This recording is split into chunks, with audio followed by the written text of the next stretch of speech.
this. As kids prepare to head back to school, the discussion here at the Capitol, school safety, how better to protect campuses. I'm Shara Park with that story. At the wedding venue. As families prepare to head back to school, the Utah School Safety Task Force is meeting today to discuss how to improve school building security and design that will better protect students in cases of violent attacks. News Special Shara Park joined us live from the Capitol right now. And Shara, what is a takeaway here from today's discussion? Well, Deanie and Mike, the takeaway really is that everyone plays a role when it comes to school safety. Now, the meeting is still going on inside the Capitol right now. We stepped out to bring you this report. But essentially, this discussion today was about each and every individual campus here in the state of Utah, taking a look at their policies and their procedures and coming up with not only a short-term solution for improving safety, but those long-term plans as well. Now, this task force is made up of a number of people. We've got law enforcement, lawmakers, private citizens that come together with expert history in school safety. And we heard from former Ogden Chief Randy Watt today, who is now the president of SRW Inc. It's a security and training company. And he laid out a comprehensive school security plan that focuses on reducing the gap time, which is the time between when a violent act occurs and when law enforcement makes contact. That's what we're trying to deal with, is giving them resources and abilities, capabilities to handle this gap time. The national average for response to a school shooting incident is 7.5 minutes. Now, Watt talked about the many layers to campus security that are needed, including the need for more barriers like fences, limited access points, visible staff IDs, visitor IDs, early warning detection systems, and security camera monitoring. He says his research on school violence indicates that the schools in need of the most stringent security procedures today are elementary schools, followed by middle and then high schools. And one reason, he said, elementary school students need more direction in the event of a crisis or an emergency.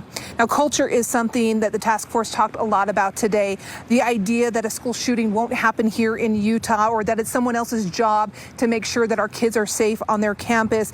The folks here on this task force says that mindset has got to stop. We've all got to be involved. So coming up at 6:30, I'll tell you about another expert who spoke here today and what he says school campuses can do right now before kids ever get back on campus to improve that safety. And these are really, Mike and Deanie, very simple things that the schools can do to get ready. We'll send it back to you. Yeah, looking forward to that report. All right. Thank you very much. Appreciate that, Shara. Kristen, join us right now. And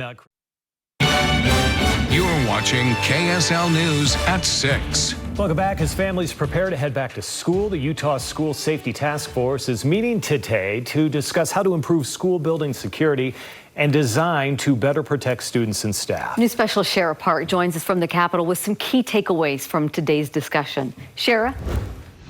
Well, good evening. The Utah School Safety Task Force is constantly looking for ways to improve safety on our campuses. Today, they heard from one expert who says we need to cut down on the gap time. That's the time between when a violent act occurs on campus and when law enforcement makes contact.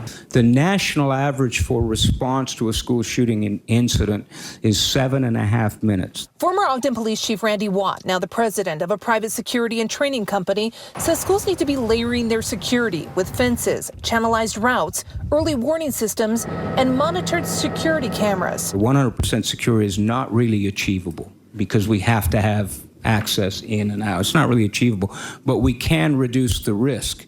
Today, the task force also heard from Lance Everill, the emergency operations manager for the Jordan School District. Every single person has a responsibility in school safety and security. Everill says right now schools can make simple changes to improve campus security. First, reduce vegetation near windows for clear visibility. If somebody is intent on causing harm, we don't want to be surprised when they're all of a sudden right in front of us. Everill also recommends a single access point, locked doors, and mandatory IDs. From a distance, any one of you could tell that I work at the school and the person next to me without a badge potentially doesn't. Everill also suggests clearing out the clutter in the hallways. Not only does it minimize obstacles, it reduces the fire load. This task force is responsible for standardizing security across the state. And so hearing from experts is important in terms of coming up with safety policies and procedures. Now, one thing that was talked about today was culture and this idea that something bad isn't going to happen in our state and that it's somebody else's job to worry about security on campuses. The experts today said that mindset has got to stop and that everyone plays a role when it comes to safety on campuses. In Salt Lake City, Shara Park, KSL-5 News. Shara, those are good suggestions. Thanks. Another safety measure.